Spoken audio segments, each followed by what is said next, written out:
Butter chicken বানাবো। দই, আদা রসুনের পেস্ট আর নুন আর হলুদ দিয়ে ম্যারিনেশন করলাম আপাতত। কাসুরি মেথি গরম করে একটুখানি হালকা গরম করে তাহলে কড়কড়া হয়ে যাবে, তারপর ওটাকে এর মধ্যে মেশাবো ফ্লেভারের জন্য। কাসুরি মেথিটা হালকা ভেজে নিয়েছি কড়কড়া করার জন্য। এবার এটাকে এই ম্যারিনেটেড মাংসের মধ্যে মেশাবো।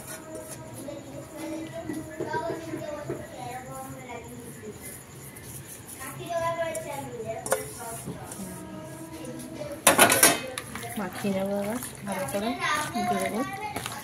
মাখিয়ে নেবো এটাকে, মিশিয়ে রাখবো কিছুক্ষণ, যতক্ষণ রাখা যায়, হাতে কম সময় আছে।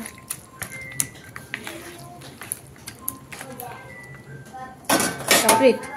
এটা তো কমপ্লিট। নেবো আবার বল, এই পেঁয়াজ কাটবো, পেঁয়াজ রাফলি চপ করে গ্রেভিটা বানানোর জন্য বানাতে হবে।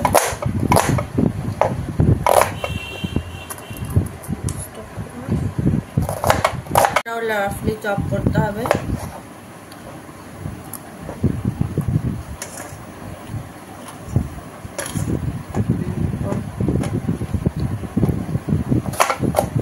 এর মধ্যে 3টে টমেটো দেবো, 3টে পেঁয়াজ দেবো। পেঁয়াজগুলো কাটা হয়ে গেছে, টমেটো কাটছি এবার।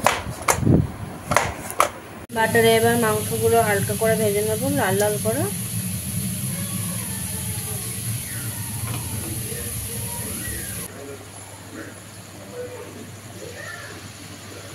মাংসটা ভাজা হচ্ছে, এরপর একটু লাল লাল হলে তবে মাংসটা তুলে নেব, তারপর নেক্সট। এবার তেল বাটার দিয়ে গরম করে গ্রেভিটা বানাবো, একে একে সব কিছু দিয়ে।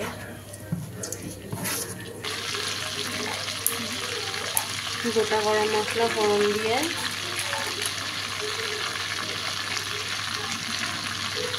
আদা রসুনের পেস্টটা দেবো।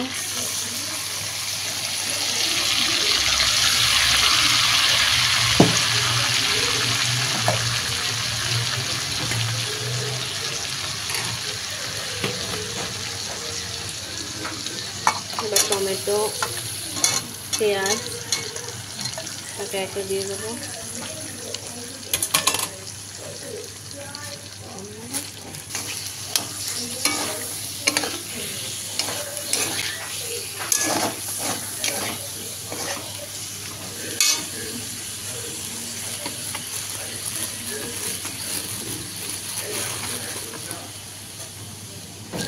কাজু দিলাম,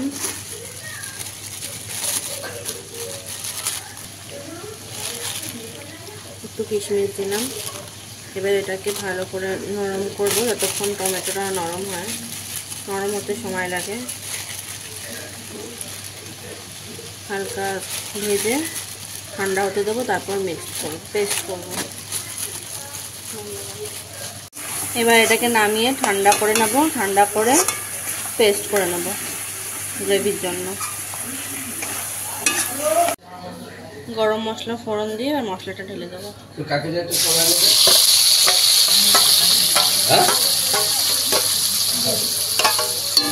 মশলাটা কষাবো। গরম মশলা,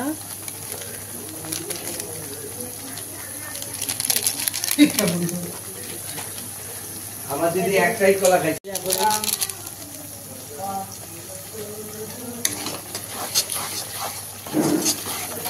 কি দেওয়া হলো?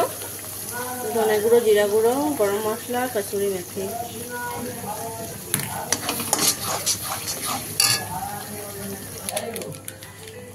ভেজে রাখা মাংসগুলো দিয়ে দেবো গ্রেভির মধ্যে।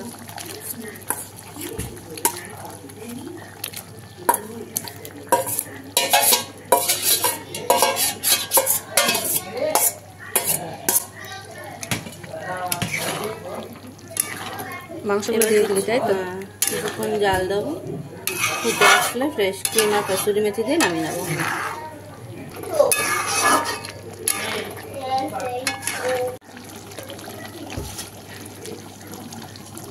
এবার ফ্রেশ ক্রিমটা দিয়ে দেবো। এটা কি দিলি? Fresh cream. ফ্রেশ ক্রিম, ওকে।